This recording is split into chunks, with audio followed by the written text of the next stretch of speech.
Éiríonn an lámháil aráide níos lua ríist, nuair is fearr céile agus bean chéile iad an corach agus an tíbertach.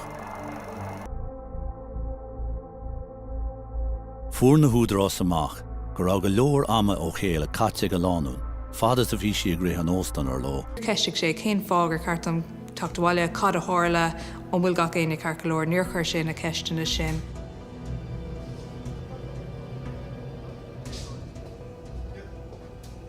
Agus chamála sin nar tháinig sé nar thospáint sé éon íontas na uafás.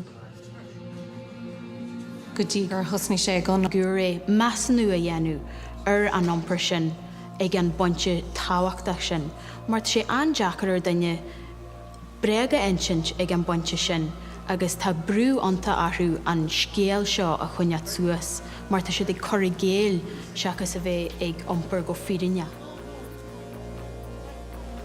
Agus é timppelathe ag muintir hibháin, dír cairní ar an sáirseint maganlóg, an maith mo chuidéadaí ag teastal ó na blachtarí. Banna géit as maganlóg, agus rinne sé túris faoin gceist leis na blachtarí fisrathe. Deirigh an chlán níos áras í fós, nuair a dúirt cairní rud eile aisteach. Níl éon áras ach gur rá tionchar tobasteach ag ráiteas an Dr. Cassidy de Brian Kearney.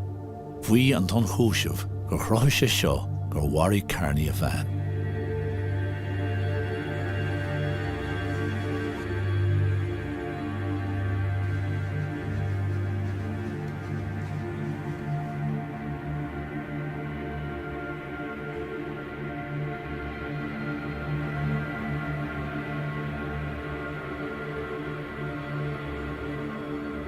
Dúirt an ton chúiseamh an sin, gur chuir sé card an olúis glantóir timpeall ar an muinneall mar ílach le tuairs le fios gur féin mhara bhí a gceist.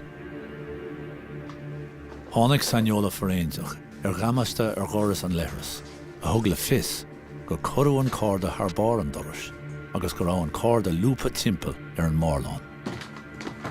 Éine Kearney muomhan an chúiseamh gur rá an doras cur a faoi glas ón taobh muo. Von Kearney.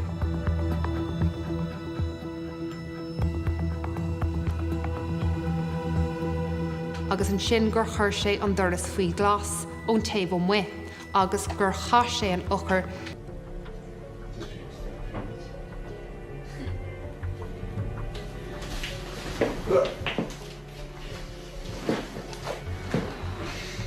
Chris Ward was 24 years of age. He lived in the Polglass area of West Belfast, and he was a bank official at the Northern Bank for a number of years. Well, it was the week before Christmas, so Chris was at home in his family house with his parents, mother, his father, his brother and his girlfriend. They were watching telly, looking forward to the following week's Christmas festivities.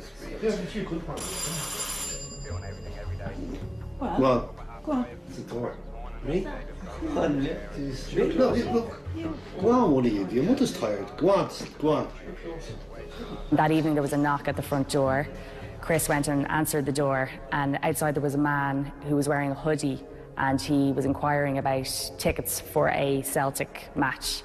This wasn't a particularly unusual request, as Chris worked for the local Celtic club, and he frequently would organise tickets for people who would be looking for them. So he didn't think this was an unusual thing that a man was standing on his front doorstep that particular evening. They chatted for a couple of minutes, and Chris was obviously happy that this man was legitimate, so he invited it into the hallway out of the cold, because it was a cold December's night. Now, when he went into the hallway, a second man appeared from the shadows with a gun and immediately ushered Chris through the front door. Suddenly he was faced with two men. The first man actually produced a gun as well, so in a matter of seconds he'd gone from talking about Celtic tickets to having two guns pointed at his face, so it was obviously an extremely frightening and serious situation.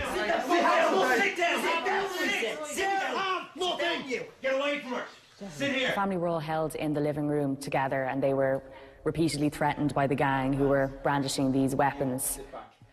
I think it became a huge concern for Chris that they kept shouting at him that they knew who he was and where he worked, and they seemed to have a lot of personal information about him. They pointed the guns at the four innocent people and said, "We're here, we know everything about you, make one move and you're dead." They corralled them onto one couch and tied them up, all the while pointing guns at them and threatening them, making it clear that this was a hostage situation. We know who you are, and we know everything about you. Please don't. Please. It became very apparent to Chris very early on that this gang had carried out detailed surveillance on him because they suggested that they knew who he was and they knew everything about his family. The family were all held in the living room together and they were repeatedly threatened by the gang who were brandishing these weapons.